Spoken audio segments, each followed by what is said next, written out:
People have asked me about making tongs. I was going to do a short video on us making tongs. I'm going to make it with a striker. My friend Chuck Bernard is going to help me. And I'm going to show two different ways to set the boss. I'm going to show how to set it with a striker and how to set it by yourself. I've had to figure both out. One tong ring will do with a striker, the other one will do without a striker, and that will give you guys some options and an idea of a way that'll work for you. Also, I wanted to note that we're working with 4140 on this.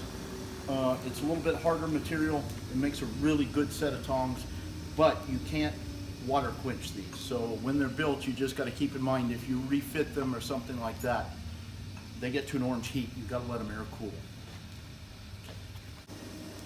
Going to the first heat, Chuck and I are going to set the head.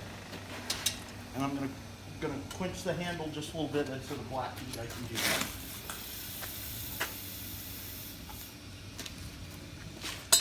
All right, Chuck, you ready? Round or flat? Flat, half on, half off.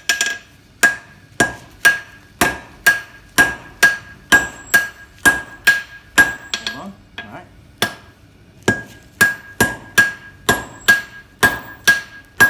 All right.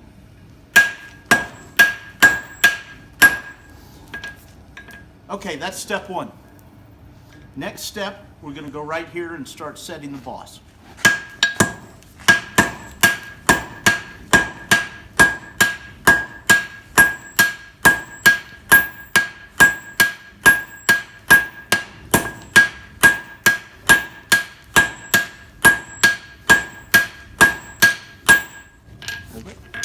I got it. Yep.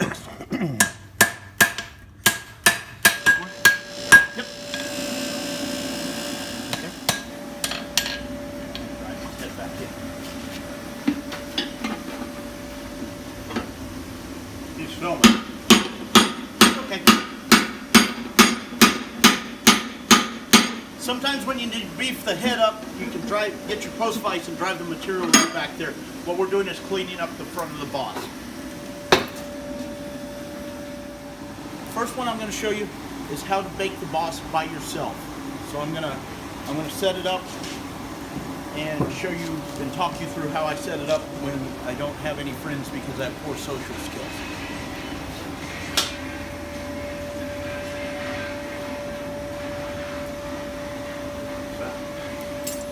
My dad pulling a hay buggy. Grabbing these by the head and back towards myself.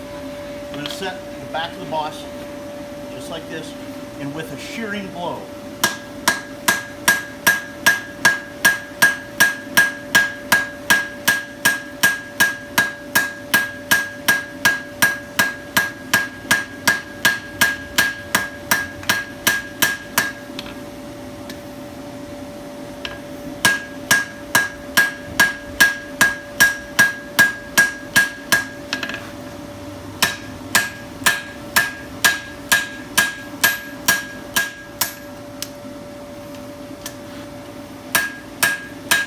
Alright, we've got it pretty much set right now at the beginning of the boss. And I'll show you how to set the offset. I built this tool to go in my harness specifically for this. What I'm doing is I'm hitting right behind the boss, and that's going to drive material this way. So I go.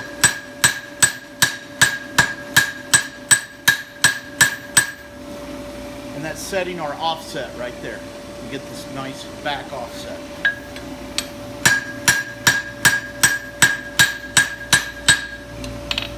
Straighten the head a little bit.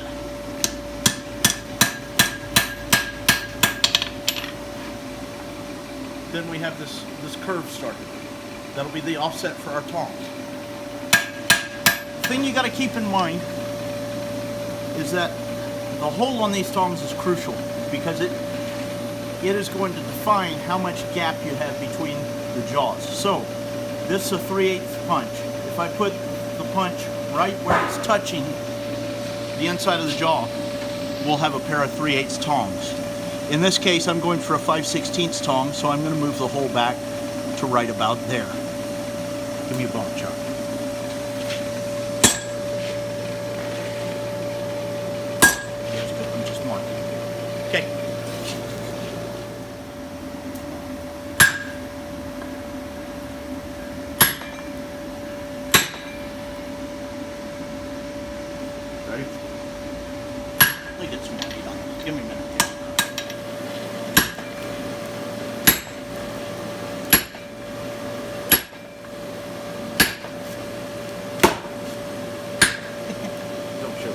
I got it.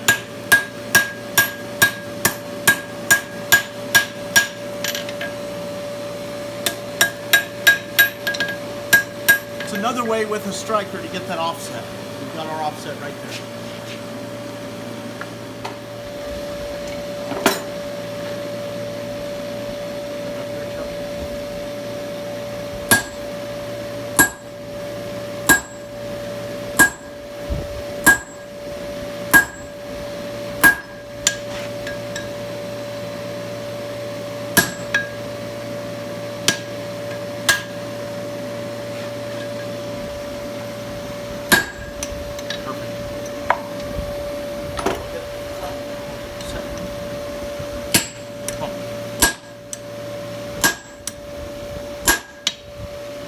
Yep.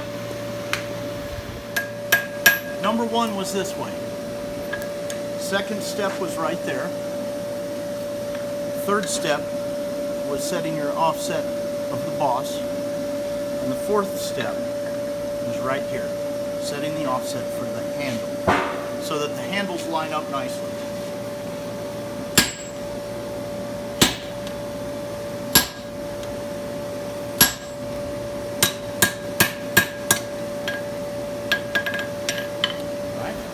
Hold it.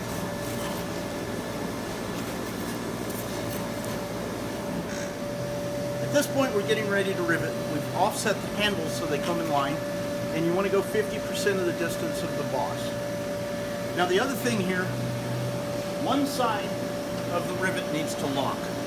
So when the rivet comes through, it needs to hit on the locking side. So we're going to set a spot for that rivet to lock in.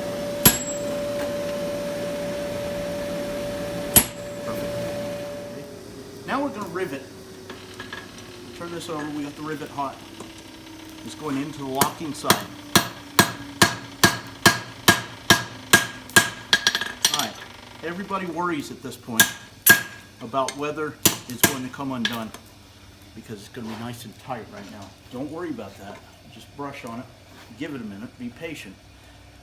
Heat contracts as it cools, and that works to your advantage in this. So we look here. You got it. It's starting to cool. We'll just give it a minute. Now we're ready to set the boss. This is going to be 5/16. I couldn't find a short piece of 5/16 stock, so I'm going to use this 5/16 horseshoe. We're going to bring the head together, flip it. Set these.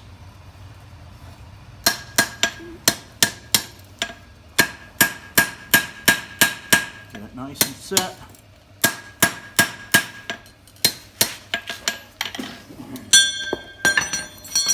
Almost got a ringer. We can take right here. Take the side of your anvil, you can straighten your handles out just a little bit. Same thing across the face.